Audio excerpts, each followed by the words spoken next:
President Zelensky has this weekend rejected a bid by the United States for access to $500 billion of mineral resources in return for further military support or security guarantees. In an interview with the broadcaster NBC, Mr. Zelensky questioned whether minerals in areas currently held by Russia might be handed over to President Putin. Well, Ukraine holds huge deposits of critical elements and minerals, everything from lithium to titanium. It also has sizable coal deposits, as well as oil, gas and uranium. But much of this is in territories that are currently under Russian control. Well, let's speak to Robert Mugger, who's the founder of IGA-RAPE, the institute. He joins me now from Munich, where he's been attending that conference. Good to have you here. And talk to me, first of all, about Ukraine's position in the world mineral market. What has it got and why does America want it? Well, good to be with you. I mean, the first thing to say is that Ukraine is a critical mineral superpower.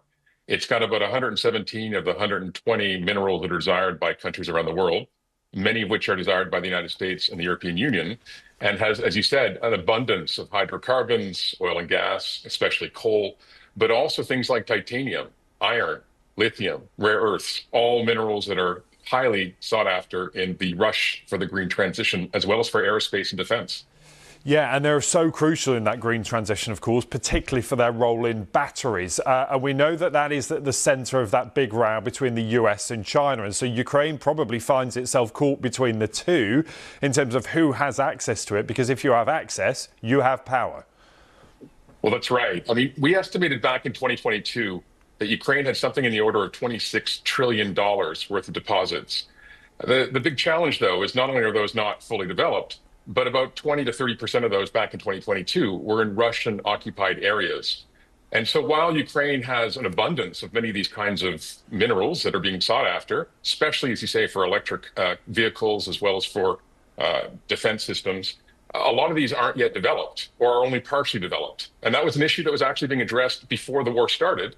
But the Russian-Ukraine war actually slowed down the auctions that were being planned by the European Union at the time.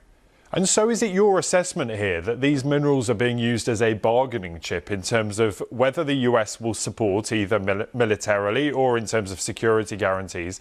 They're saying, look, give us access to these minerals, then you get our support, and without it, we won't. I mean, is that what it looks like right now? I would say this is a bit of a long shot for Ukraine. I mean, I think, first of all, there's definitely interest globally and has been interest in a variety of minerals in Ukraine for years.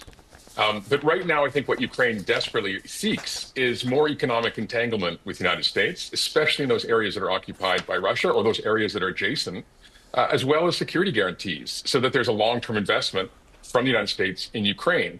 But it's going to take hundreds of billions of dollars of investment to really build an industry that's going to be one that the U.S. wants to preserve and protect.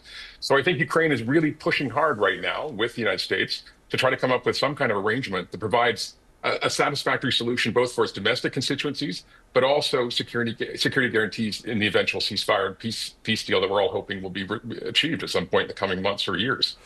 Robert, it's good to talk to you. Thank you. We will talk about this again, I'm sure. But Robert Mugger there, thank you.